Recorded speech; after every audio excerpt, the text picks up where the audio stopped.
Inscreve-te já no canal Leãocast, Notícias e Rumor Sporting. Ativa as notificações e deixa a tua opinião nos comentários, porque aquilo que te vou revelar agora não é apenas uma notícia passageira. É uma história que pode mudar tudo o que sabemos sobre o presente e o futuro do Sporting Clube de Portugal. Há uma sensação de conspiração a pairar em Alvalade, um clima estranho, pesado, que não aparece nos jornais nem nos comunicados oficiais, mas que se sente em cada detalhe vindo dos bastidores. A derrota em Nápoles, na segunda jornada da Liga dos Campeões, foi o gatilho. Oficialmente, perdeu-se por 2-1. Oficialmente, Ioannidis elogiou Kevin De Bruyne, dizendo que foi imparável, quase assumindo que o belga tinha decidido o jogo sozinho. Mas quem está atento percebe que há muito mais por detrás daquelas palavras.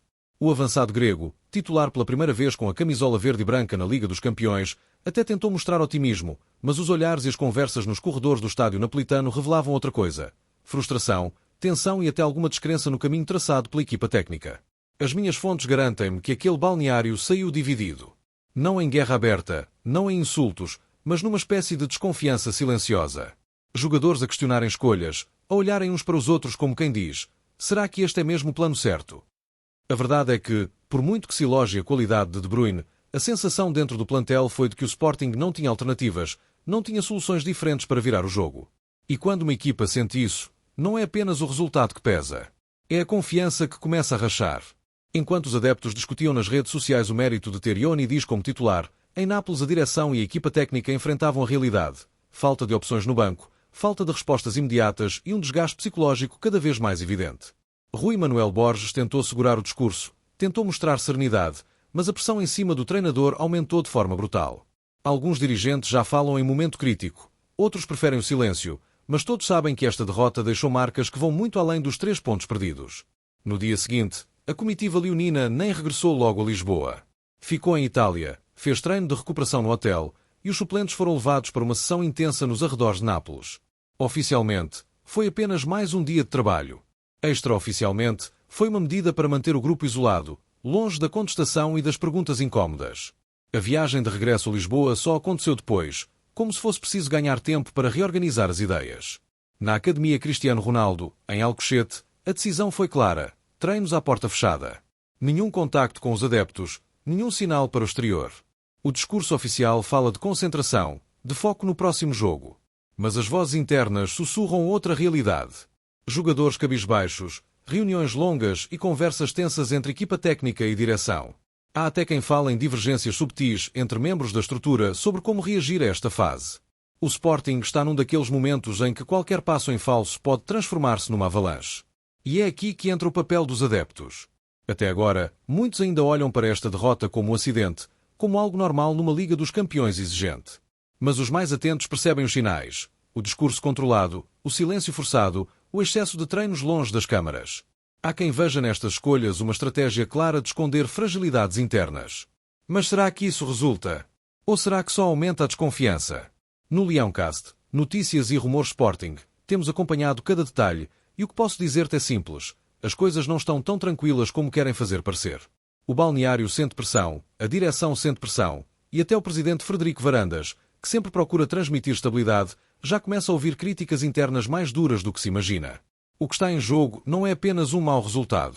O que está em jogo é a credibilidade de um projeto que prometeu colocar o Sporting a competir de igual para igual com os gigantes europeus. E tu, enquanto adepto, não podes ficar indiferente. Porque aquilo que se passa agora, no silêncio das paredes de Alcochete e nos gabinetes de Alvalade, pode definir os próximos anos do clube. Estamos a falar de escolhas que vão muito além da tática de um jogo ou da substituição mal feita. Estamos a falar de uma encruzilhada em que cada decisão vai ter consequências enormes. O que será que vem a seguir? Será que esta derrota foi apenas um aviso ou foi o sinal de que algo mais profundo está a falhar dentro do Sporting? Uma coisa eu posso garantir: há movimentações já em curso, há decisões a serem preparadas e há nomes a circular nos corredores. E no próximo tópico, vou revelar-te qual é o nome que pode incendiar tudo, para o bem ou para o mal. Por isso, inscreve-te já no canal Leãocast, Notícias e Rumor Sporting, ativa as notificações e deixa nos comentários a tua opinião.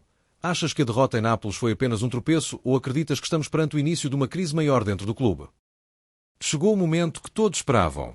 Depois de percebermos a tensão nos bastidores, depois de vermos como a derrota em Nápoles deixou cicatrizes profundas, é a altura de falar do nome que pode incendiar Alvalade nos próximos dias. Esse nome é Kevin Zenon. E acredita, O que se passa por detrás desta possível transferência não é apenas futebol. É política, é poder, é sobrevivência. O médio argentino, de 24 anos, está a viver uma fase de indefinição no Boca Juniors. Perdeu espaço, deixou de ser opção regular para Miguel Ángel Russo e, nos últimos meses, foi apenas sombra de si próprio, limitado a poucos jogos e quase sempre fora do 11 titular. Oficialmente, dizem que foi uma questão de escolha técnica. Mas quem conhece o futebol sul-americano sabe que nada acontece por acaso. Zenón ficou encostado porque houve pressões internas, disputas entre empresários e até rumores de situações fora do relevado que terão precipitado a sua exclusão. Ora, é neste contexto que surge o Sporting Clube de Portugal. Frederico Varandas, atento ao mercado e consciente da pressão que cresce após a derrota europeia, vê em Zenón mais do que um reforço, vê uma oportunidade de mostrar poder. As minhas fontes em Alvalade garantem-me que o presidente está disposto a arriscar, mesmo que isso implique pagar valores que mexem com o equilíbrio financeiro. Estamos a falar de cerca de 10 milhões de dólares, mais percentagens futuras a favor do Unión de Santa Fé, que ainda detém parte dos direitos económicos do jogador.